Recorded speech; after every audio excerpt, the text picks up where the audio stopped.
Chapter 2. The gloomy barn smelled of sweat and mildewed hay, with an undertone of the forgotten animals who had once called this rickety, weather-beaten red structure home. At the back of the barn, a stack of hay bales created a raised platform. Men stood in front of the hay, but not directly in front. No. The 30 or so men formed a horseshoe-shaped dance floor of sorts in front of the platform. Dance floor, ring, pit, whatever you called it, the U-shaped area's straw-covered floor would soon see violence and blood, and if the current flowing through the dank space were an indicator, it showed the men were eagerly anticipating the savagery to come. We're losing ground. We are on our heels and losing ground daily. The man stood atop the bales of hay, pale hands at the ends of heavily tattooed arms clasped in front of him. His dark hair was neatly trimmed, and his icy blue eyes shone with an intelligence that contrasted the ink on his arms. Minorities are invading us from every direction, taking over our neighborhoods, our jobs. Our communities just aren't our communities anymore. The minorities are trying to remove us from our position of power in this country, the country that we built, the country that we fought for, the country that our ancestors formed for us. We are their legacy. They are depending on us to hold this place together. But we're losing. The man's chin fell to his chest in shame. Our businesses are being taken over. The other day I went into a restaurant and couldn't pronounce a single thing on the menu. This is outrageous. Not to mention the fact that our birth rate's in decline. A low murmur rolled through the crowd as his head shook in dismay. That's right. His hands spread matter-of-factly. Our birth rates are in decline. It's bad and it's getting worse by the day. And this is precisely the reason we can't sleep with minority whores. A man with shoulder-length blonde hair was suddenly pushed from the crowd into the center of the youth. After catching his footing, the man stood to his full 5'10" height. His faded blue t-shirt was stretched at the collar, and he wore blue jeans over a pair of dusty brown boots. Fear was written all over his face, although he tried hard not to show it. But Colton here doesn't understand that. The man's outstretched finger pointed down from his position of prominence atop the hay bales towards Colton in the center of the U. So today he faces the court. 3 men stepped out into the U and stood halfway between Colton and the crowd. They were carbon copies of each other. Each stood about the same height as Colton. Each had sandy blonde hair. Each wore t-shirts with the sleeves cut off, revealing thin but muscular arms with contrasting tan lines mid-bicep. Not one was old enough to take a seat on the stool at the barn by a beer. A 4th man stepped forward, but didn't join the other 3, choosing instead to remain discreetly in the background, not far from the crowd. He was older, just entering his 3rd decade of life. He was also taller, maybe 6 foot, but his mouse brown hair and run-of-the-mill features made him easy to forget. His eyes were a completely different story. A striking blue, they practically glowed in comparison to his austere visage as he stood with his feet shoulder-width apart and his arms folded across his chest. Colton, you've been charged with fucking a black whore, and I don't give a damn what you had to say about it because you got caught red-handed. You're lucky we're only going to discipline you and not kick you out of the brotherhood altogether. But Colton started to plead. Hearing none of it, he nodded toward the 3 men below and looked on as they attempted to give Colton a thorough beating. But Colton wasn't going down easily. He clipped one of the 3 stooges on the chin with a blind haymaker and sent him sprawling to the hay-covered floor. The other 2 were surprised by their comrade's early departure from the festivities and started to attack Colton with the hesitation that accompanies fear. "Get him!" a voice yelled from the crowd. That voice was followed by another, and soon it sounded as if everyone in the barn was yelling as the derisive calls reached a crescendo. The man looked down and locked eyes with the 4th man, who was standing slightly in front of the crowd. The 4th man moved toward the fight, and as the 2 remaining stooges became aware of his approach, they stared at him and stood aside so he could pass. Colton stared as well, his breath coming in shallow, rapid inhalations while his hands rested on his hips. The 4th man's relaxed approach lulled him into a sense of calm, and he thought that it was over. Thought that not only had he survived, but made out relatively well considering the three guys hadn't done much more than made him tired. The fourth man's fist slammed into Colton's nose with the force of a boulder falling from a cliff face, shattering the illusion of relative victory. It was as if a faucet had been turned on, releasing a flow of blood that poured from his nostrils. Colton opened his mouth so he could breathe, just as a fist punched what seemed like a hole in his stomach. His organs seized up, and his lungs stopped functioning in earnest. The pain that gripped Colton's insides was akin to being hit with a taser. He wanted to move, told himself to move, but he was frozen in place by the icy claws of agony that worked its way throughout his body. Another fist slammed into Colton's eye, and it instantly swelled shut. But before he had time to assess the damage, yet another fist connected with his jaw, and he fell to the barn's straw-cluttered floor. The last thing Colton remembered was the tan flash of boot leather as it arced toward his face, but there was nothing he could do to stop its progress, so he braced himself for the blow as much as he possibly could. But it didn't matter. The boot connected and blessed Colton with the wonderful relief that came with unconsciousness. "Lester," the man's voice boomed from his perched position. "That's enough. Don't kill him." Once the floodgates of violence were opened, Lester had always found it near impossible to stop the rising tide. Closing that door was about as hard as pushing a water balloon up a rocky hill. Sure, it could be done, but it wasn't as easy as flicking off the light. He unclenched his hands, but they immediately balled up into granite hard fists again. Taking a deep breath through his nostrils, Lester filled his lungs, expanding his chest and belly, then released it all at once in an explosive puff of air.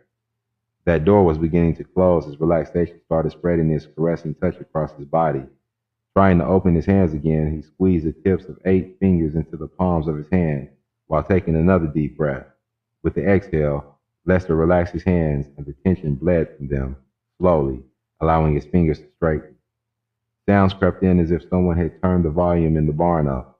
Bloodthirsty cheers demanded more action, more violence, more blood. His vision normalized and the details of faces came back into focus. Light seemed to brighten. Lester glanced around, taking in the faces of the spectators, faces of his brothers. "Somebody take care of that," the man said, pointing down at Colton. After tending to their fallen comrade, the two stooges ran over and pulled Colton's beaten frame to the side of the pit where someone put a damp towel on his forehead. A hand gripped Lester's shoulder from behind. "Now that's how it's done." Lester turned to see who was speaking, but that guy had already been replaced by another who was immediately replaced by another, all congratulating him for a job well done before they filed out of the barn. Soon, only 2 men remained in the rickety structure. "You have to take a little bit off of them, pull your punches some." The man sat atop a bale of hay, one foot dangling over the side. Then he swung the other leg over and hopped down to the floor and went to Lester. "Make them feel it. Draw it out a little. You're ending these things too quickly." "That's why I always wait until the end to jump in." Lester turned and strolled side by side with the man as they walked out of the large barn doors into the bright sunshine. He squinted his eyes against the harsh light. "And that's why you have me do the shit I do, because you know the job's going to get done." "Can't disagree with that," the captain said, slapping Lester on the back. The scent of wood smoke and beef hit them as the wind changed direction, and Lester's stomach gave a rumble. Hadn't realized it until now, but he was starving. The captain took off toward a woman and a little girl, his wife and daughter. They were both blonde and blue, the little girl an 8-year-old version of a mother. As soon as the captain reached them, the little girl began telling her dad some story as she gestured and played out the scene with adolescent excitement. "Hey, Lester," the captain said with a wave of his tattooed arm. "Come on over here. Your family." Lester looked across the expansive backyard to the origin of the smoke. The disciplinary hearings were always accompanied by festivities of some sort. The warm day was perfect for being outside and firing up the grill. People were huddled in clusters, joking and laughing loudly. Almost everyone had a beer in hand. Kids chased each other and squealed in their merriment. In all, there were about 100 people scattered about the flat, sun-scorched grass. His eyes landed on the large barrel grill and the big bear of a man manning it. He was about 6'4", with a bald head over a round face that was covered in a thick salt and pepper beard. "I'll have the girls go grab a couple plates for us."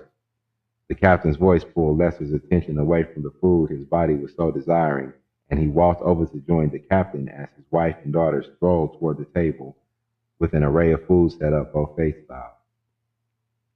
"Good job tying up those loose ends." The captain gripped Lester by the shoulder. "Now I have another job for you. You know our brothers in the other chapters are towing a passive line. They're saying all the right things to recruit new prospects, but when it comes to action, I'm just seeing a lot of butts on hands." The captain glanced briefly towards his lady. "There's a guy in the Little Rock chapter. Says he has a few good men that are looking to actually do something. You're going to go meet with him and get a look at these guys. I mean, really check them out. Make sure they really understand that violence truly leads to progress.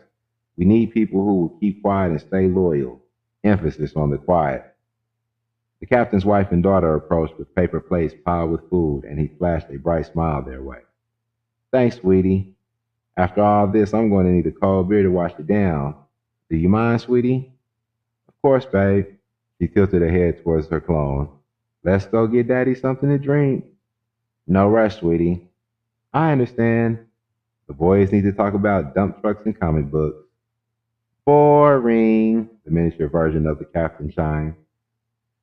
"I know," she said it with a giggle as mom and daughter walked toward a white two-story farmhouse and climbed the steps up to the wraparound porch. Lester turned his attention back to the captain. "The Mexicans aren't going to appreciate the disruption to business. I should stick around in case." The captain looked over his shoulder toward a high-pitched squeal.